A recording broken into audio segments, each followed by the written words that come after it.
Bu makinamızda tülü sıkıştırıp aynı anda eksende delebilen makinamız. Kuş gözlerimizin yerleri açıldığı için kızımız şimdi tülü yerleştirdi.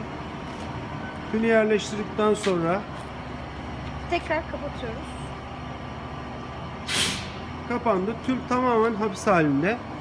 Tam ekseninde, hiç kaçmayacak yeri yok. Bakın buradaki miller tamamen eksende gidip gelen miller. Kuş gözlerinin delikleri olduğu için direkt gitti, delindi.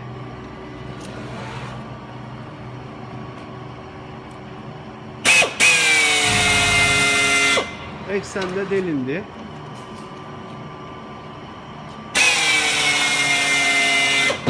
Dördüncü delik.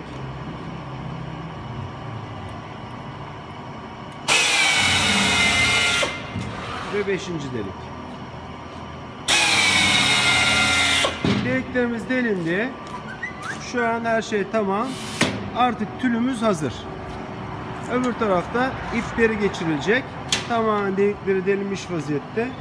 Tülümüz hazır vaziyette.